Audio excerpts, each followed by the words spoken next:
First thing and foremost, I want to give all praises and glory and honor that's due to Yahweh, Hashem, Yahweh Shai, Hashem, Kakodash. Double honors to the apostles and elders of Great Millstone and rule well.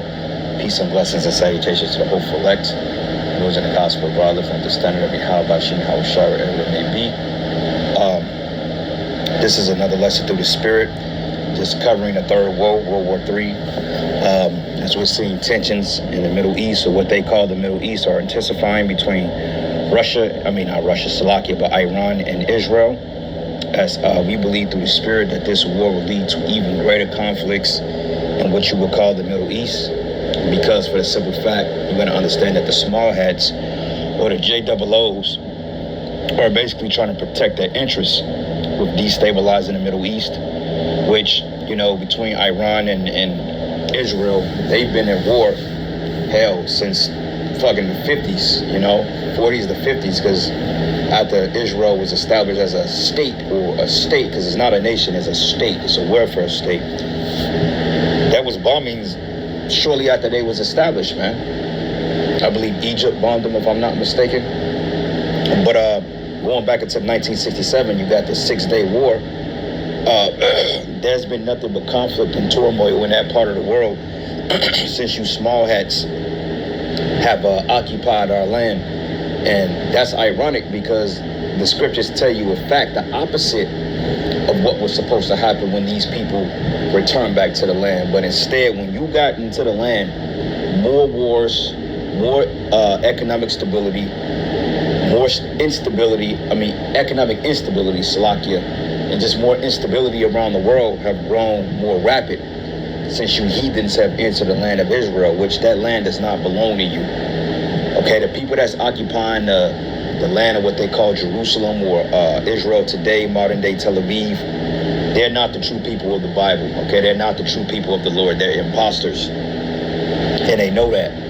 So the world was basically rooting you out because of the simple fact of the deception. And this is ultimately what Yahweh Shai wants, man. Okay, this war will be the war, Lord's will, to end all wars, because I don't see a halting in both sides at this point. You know, they may declare some type of temporary ceasefire because we know how these things go. They tend to ramp up, then they die out, and they're not spoken about, which in most cases, the Israelis, they have a blackout on truly what's happening in parts of the world.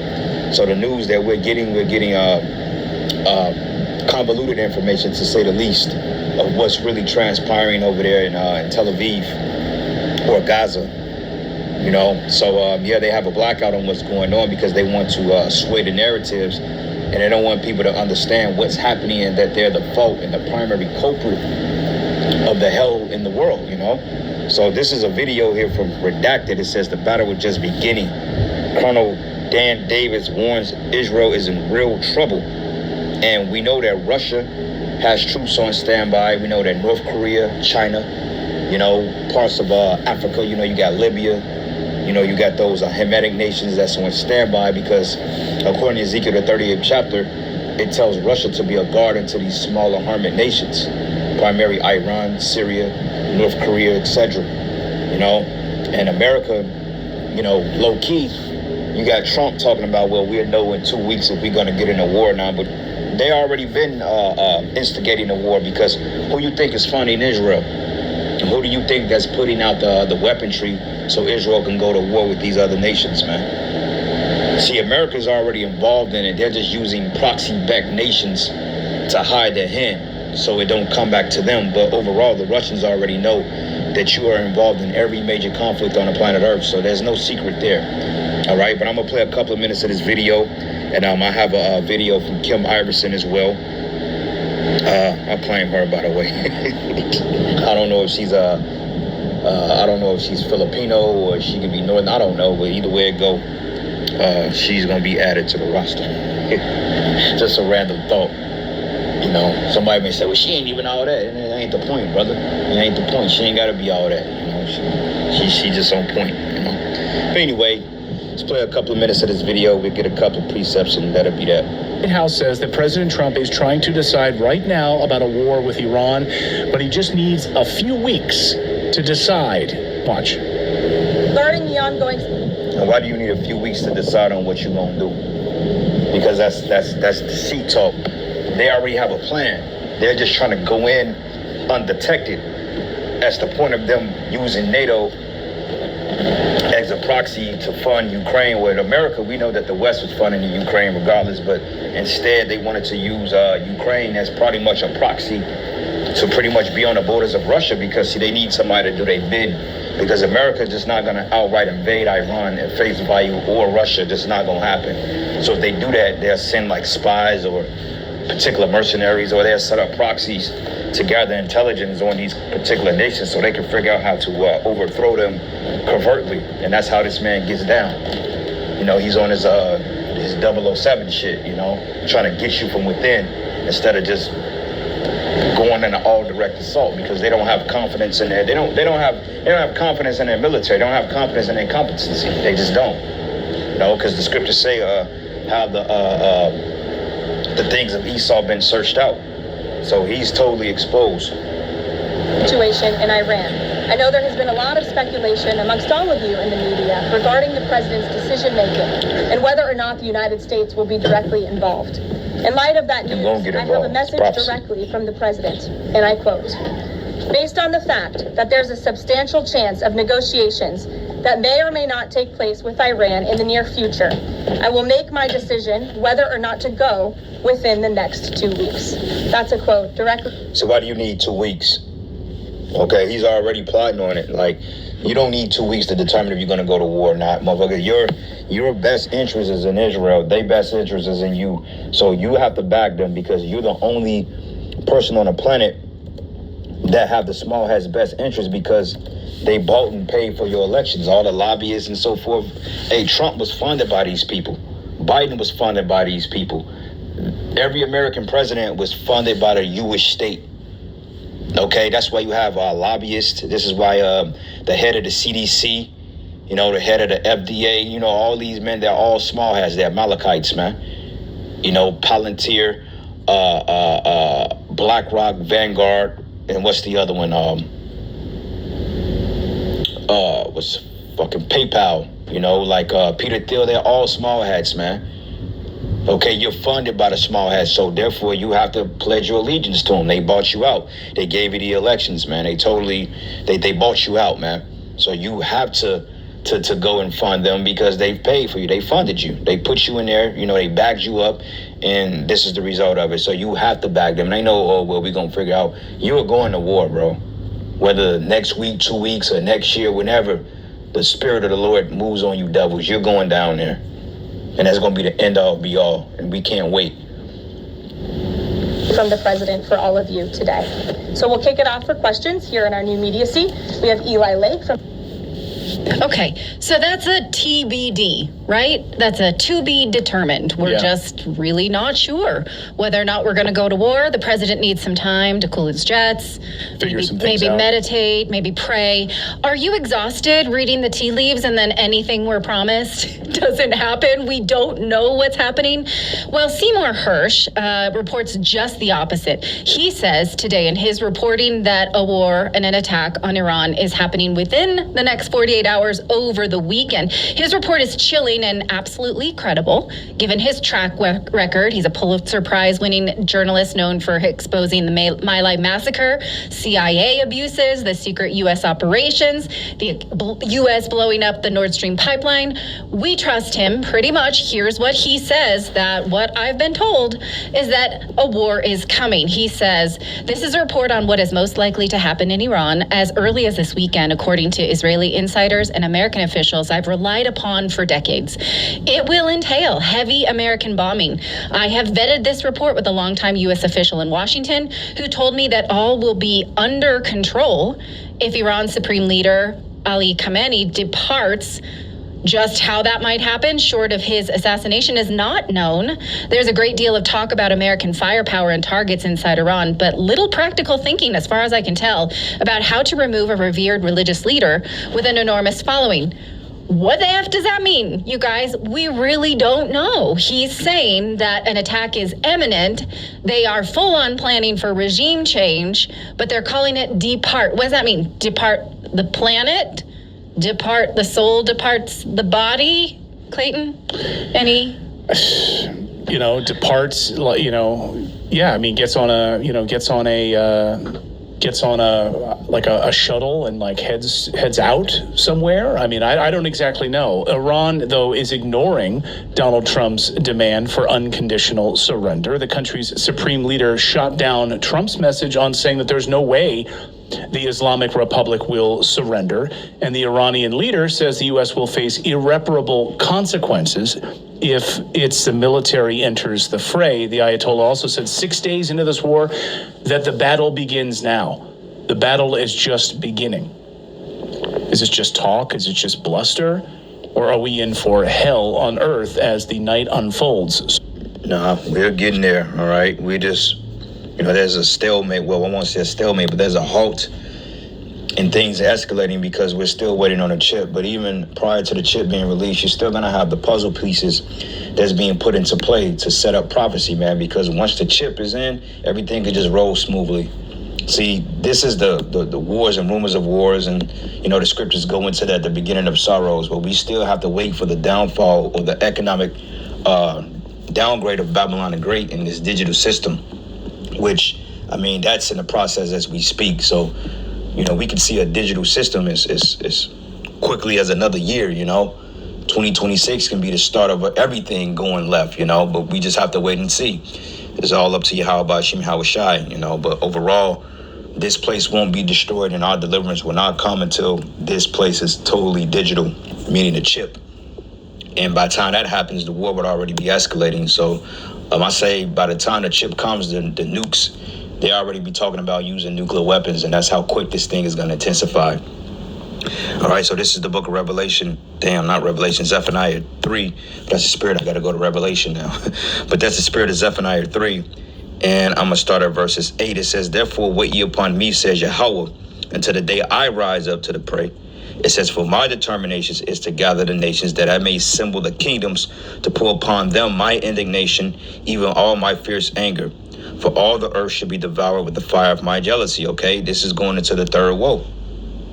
That's why the world is on alert right now, because, I was watching a video, and the brother put it out there. He said that he had information on somebody that was in the military and how they're pretty much on standby and ready to go to the Middle East, the American troops.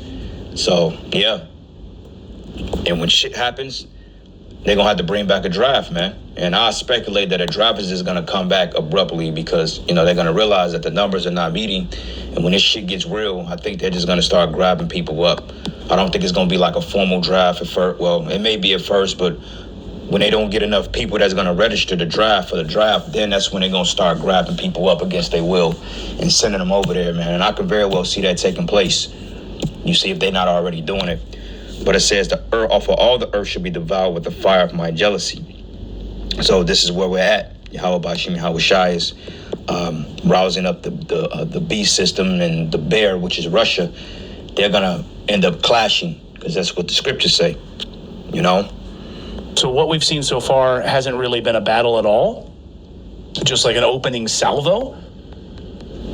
I spoke to some Israeli friends today in Tel Aviv, former IDF, who said it's about to get very dangerous. Every night they're sleeping in a bunker. Children going to sleep. They said, my children don't even know that there's a war because around 8:30 every night, that's when the war starts. And that's when we put them to bed inside the bunker. Can you imagine? I mean, this is where things are right now. You have civilians, of course, who are going to be caught collaterally in all of this. That's what's happening. And this was done to them by Netanyahu, by the Netanyahu government that they do not support, right, that attacked Iran and then declared a state of emergency in their own borders and locked down the airspace so that nobody can leave, using their own people as fodder. So what we've seen so far hasn't really been a battle at all, I guess. What does he actually mean by that the battle is just beginning? Does he mean that China is coming, that Russia is coming? A few hours ago, China did send their ships, 2 electronic surveillance ships, the A-55, the A-15A, to the Persian Gulf. China has very deep ties to Iran and is very worried, of course, that their proxy would be eliminated. They have massive deals, the Belt and Road Initiative, massive oil deals. Is China going to sit idly by while one of their main partners is eliminated? Overnight, Iran launched multiple missile strikes into the heart of Tel Aviv, striking military targets. They also hit Tel Aviv's largest hospital, which sits right next to military facilities. Of course, that's the dirty truth in all of this, right? That most of Israel's most important intelligence and military targets sit next to civilian infrastructure. In Tel Aviv, I believe that's the capital, if I'm not mistaken. Tel Aviv is basically modern day Ashdod, man. The scriptures say a bastard should dwell in Ashdod, man. And that's talking about you heathens, because the heathens have been occupying our land.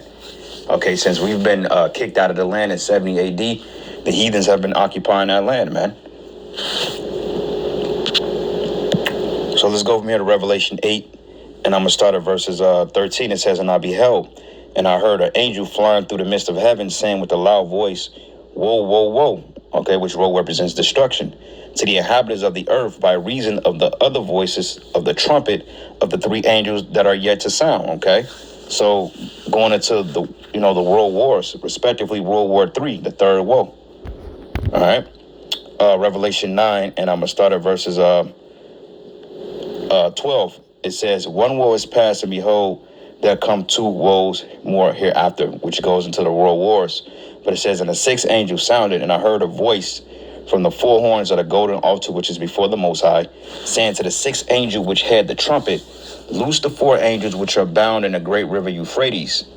And the four angels were loosed, which were prepared for an hour and a day and a month and a year for to slay a third part of men." Okay? So there you go, man. It says a third part of men being the Edomites, being the Western hegemony. So, yeah. Their version of the Pentagon that was hit last week sits next to civilian high-rise buildings. Civilians, of course, are good human shields. Israel doesn't want you to know the extent of its damage or any of the damage that it's inflicting. The government has issued an unprecedented order restricting Israeli media from publishing details about the war, like the videos that you're seeing right here on your screen, being banned by the IDF. Yep. They got blackouts, man. That shows you that they control everything.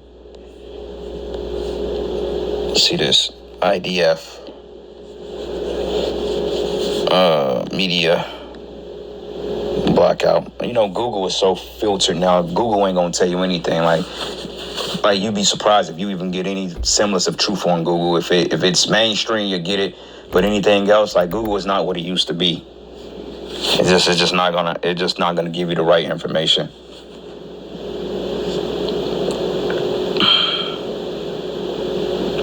It says Iran's internet blackout leaves public in dark, creates uneven picture of war with Israel. It says 1 year in Gaza, how Israel orchestrated a media blackout on a region at war. That shows you that they are in charge because they control everything, because they control all the media. Like every news outlet you get in America and around the world, for the most part, are owned by the small hats. So they're able to put on there what they want you to see and what they don't want you to see. And they give you all this filtered information, man. It's just like all of you can't really get everything you need. This is from Reuters. It says UN says full internet blackout in Gaza, paralyzing aid operations. Because remember what happened in Gaza, they was starving them out. They was pretty much killing those people in cold blood, starved them out, and dangling a carrot before their face. That's only a devil would do something like that. But it reads here, and it says, "And the number of the army of the horsemen were 200,000, and I heard the number of them, and thus I saw the horses in a vision." And it reads, it says, "Of them that sat on them, having breastplates of fire, and of jacinth, and of brimstone, and the heads of the horses were as the heads of lions, and out of their mouth issues fire, smoke, and brimstone." That's the missiles. And by these three was the third part of men killed, and by the fire, and by smoke, and by brimstone, which issued out of their mouths, man, going into the missiles. You see? So, Jeremiah 49, we're going to bring it home with that. Not allowing you to see a lot of this unfolding in and around Tel Aviv specifically. The Tel Aviv, the Israeli Stock Exchange was hit. Interceptor missiles fall. Here's the Israeli stock exchange that was hit. Interceptor missiles that are falling into civilian areas. So these are Israel's own Iron Dome interceptor missiles, which are going right through the roofs of civilians in their own neighborhoods. They don't want you to see that. They don't want you to see civilian deaths. The IDF military censor applies to Israeli media and any foreign media operating inside of Israel. So like if you're a Fox News reporter, if you're an MSNBC reporter, anything, like you're being told basically what you're allowed to show and not allowed to show at this point. The censorship rule extends beyond Gaza, banning Israeli press from publishing stories that could damage national morale or aid the enemy. In other words, don't show what's really going on here, the fog of war. But this just popped up in Tel Aviv, calling on President Trump to finish the job. This was a big banner rolled out right across Tel Aviv today, which shows finish. See, the least of the flock should draw them out. They're calling for America, man. This thing is, as we read in Zephaniah, as the Lord's determination, this thing is going to go exactly how the Most High wants it to go. Right? You heathens, you don't have a say-so of a damn thing. Let's go here. What is it? Proverbs. Hold on. King. This is a real reach right here. But I always forget that precept is in Proverbs and goes into what the Most High, how He works on the hearts of the king. He turn it whatsoever He will. I always forget where that's at. Even when I write that precept down, I always seem to forget where it is. So, it's these bodies, man. They remember what they want to remember. Let me just do this.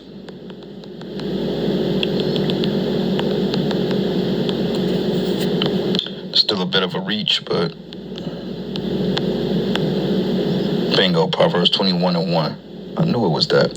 It says, the king's heart is in the hand of Yahweh, as the rivers of water, and He turn it whatsoever He will. Right. So regardless on what they say, Trump be like, well, look, I'm not getting involved in that war. Okay, that's what you think. The Most High is controlling you and what you gonna do. All right, you have no say so on whether you gonna wake up or whether you gonna go left or right. You're being controlled by Yahweh Hashem Yahweh Shah, buddy. No matter what you say. Daniel 4:17, it says, this matter is by the decree of the watchers and the demand by the word of the holy ones, to the intent and the living, that the living may know that the Most High ruleth in the kingdom of men, and give it to whomsoever He will, and set it up over the bases of men. So the Lord is in control of everything. You know, He's the puppet master, and we are the puppets, which cuts the free will ordeal. Finish the job. All right.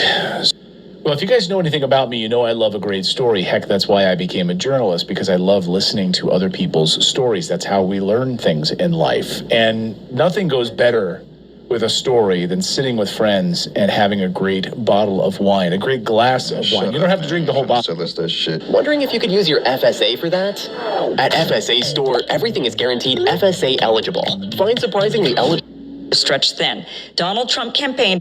Let's be honest about something no one in the Trump administration wants to admit. The people who say, make America great again, who say they want to put America first, are doing the exact opposite.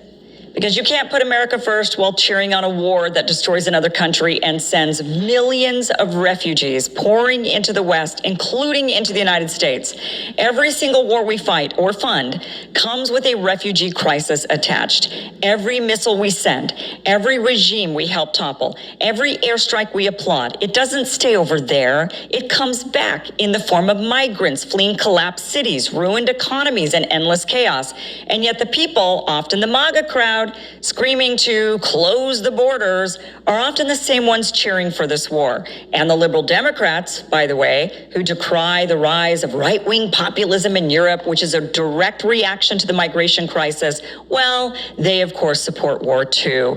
Well, you can't bomb Iran one day, then complain about illegal immigration the next. You can't send weapons to Israel or start World War III and then act confused when our borders are overwhelmed and our communities are stretched thin. Donald Trump campaigned in 2016 on ending endless wars. He was right. But now he's backing Israel to the hilt, surrounding himself with war hawks, talking about strikes on Iran. Yeah, because he's a hypocrite, because just years ago when Obama was in office, he was condemning the war, with them going to war with Iran.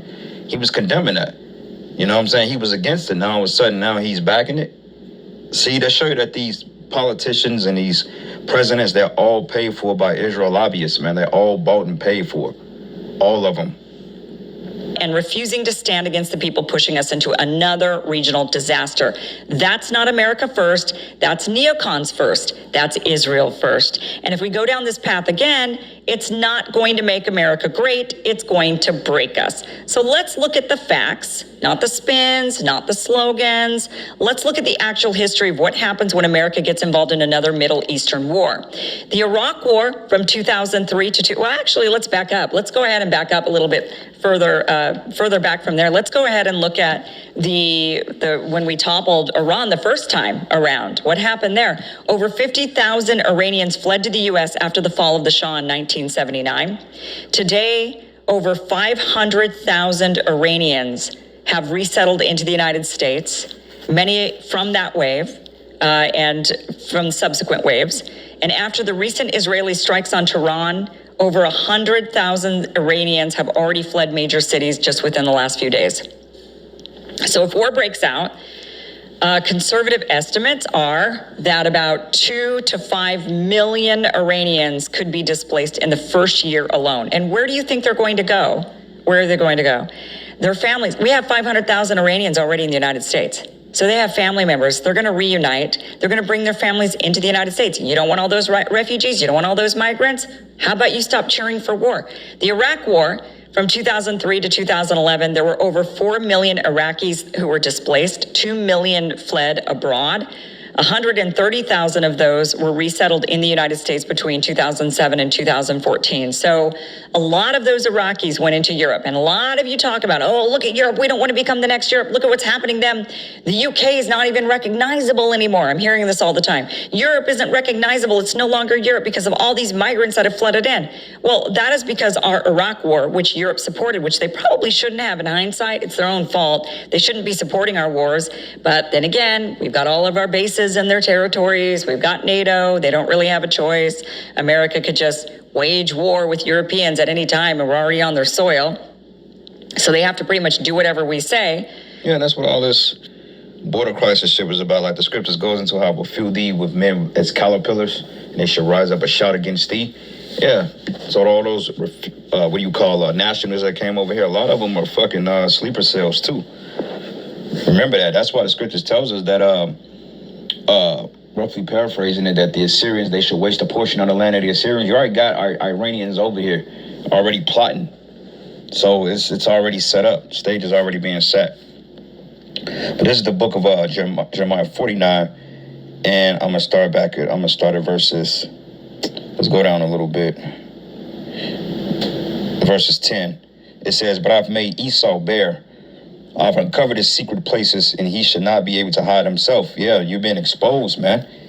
Okay, you can't hide yourself no more. You've been exposed that you're not the people that you're claiming to be. And everybody know that you ain't nothing but a race of damn devils. It says, and his seed is spoiled, and his brethren and his neighbors, and he is not. Leave thy fatherless children, and I'll preserve them alive, and let the widows trust in me. But for thus says Yahweh, behold, they whose judgment was to not drink of the cup have surely drunken. And thou art he that shall altogether go unpunished. It says, thou shalt not go unpunished, but thou shalt surely drink of it. That cup is slavery, because we've drunk of it. But it says, for I've sworn by myself, says Yahweh, that Basra should become a desolation, and a reproach, and a waste, and a curse. And that's going into America, man, not actual Basra. It says, and all the cities there should be perpetual waste. How many cities are in Basra, modern day Basra, even though it had harbors the land of Edom? But how many actual inhabited cities that civilization is up and thriving in that parts of the world? But when you look at modern day Basra, hell, you got cities all over the place. You got Chicago, you got LA, you got New York, you got New Jersey, you got Dallas, you got Houston, Sacramento, Atlanta, you got Miami, Orlando, and the list goes on. Kansas City, St. Louis. These are those cities that's going to become perpetual wastes. And it says, and I heard the rumor from Yahweh And an ambassador is sent unto the heathen, saying, gather ye together and come against her and rise up to battle. And this is what we're seeing. The nations are rising up against Esau. It says, for lo, I will make thee small among the heathen and despised among men. And that's why everybody is ripping you small hats. And like every thread you go on, everybody is realizing, and they're saying, well, Israel is the enemy. Israel is the enemy. Everybody is knowing your MO at this point. Okay, you can't hide. The world has woken up to your reign of terror, You know, and you're trying to hide yourself and you're trying to justify yourself in the wickedness that you're perpetuating. But the world, they've had enough of you, man. And Yahweh Shai has had enough of your ass. You know, so you out of here. That's what it says, and despised among men. Nobody likes them small hats. I mean, even the average Edomite is tired of the small hats. Hell, your own small hats are tired of the small hats. Like in Israel, hey, them small hats in Israel, hey, they want this guy, Netanyahu, you know who. They want his ass out of there, man. They want him brought up on war charges because they understand that he's responsible for mass genocide. Okay, he was calling for the genocide of Iran going back into the 90s, man. Talking about how they are days and weeks from the weapons of mass destruction. We have to stop them before they destroy and destabilize the Middle East. That's the shit this nigga's been screaming the last 25 years. But yet, they ain't got a nuclear weapon, man. I mean, they have the programs and they can build one, but they just want it for, just to have it just in case. They're not planning on using it on the world. Everybody ain't you, Esau. Okay, everybody don't want to just destroy life because it exists. Like some people actually like to live and they like to see, some people just like nature. They're not just at war with life itself. Like this man will come down and he will cut a whole forest down to be justified on building a fucking Starbucks, man. Like I'm still pissed off that the shit that they're doing across the street from my crib, man. Every time I ride past, I get pissed off because they literally cut down our front. I'll tell a story every week because I have to look at the shit every damn day. I literally look out my living room window and now it's nothing but a parking lot or a fucking coffee shop in that building, a Bank of America, community, or what do you call that place? The Community America Credit Union. Like we had a whole slew of forest. And I could look out my living room window and it's nothing but beautiful nature, the trees all vibrant, just beautiful. And yet they come and they cut the shit down and put a goddamn coffee shop and a fucking bank in our backyard. Like, who wants to look at that?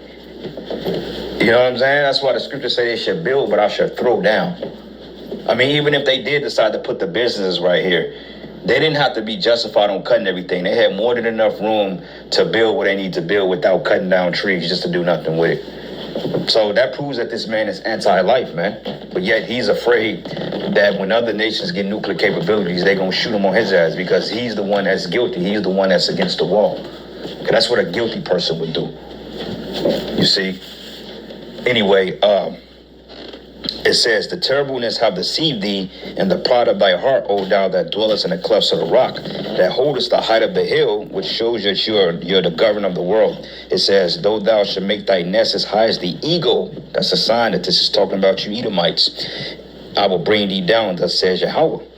But also Esau shall be a desolation, and everyone that goeth by should be astonished, and shall hiss at all the plagues thereof. And as in the overthrow of Sodom and Gomorrah, and the neighboring cities thereof, says Yahweh, no man should abide there, neither shall a son of man dwell in it. So, yeah, Yahweh Shai is getting ready to totally make an end of you devils, man, finally. But anyway, with that, all praises and glory and honor that's due to Yahweh Shai. Lord, is where you are edified. To the next lesson.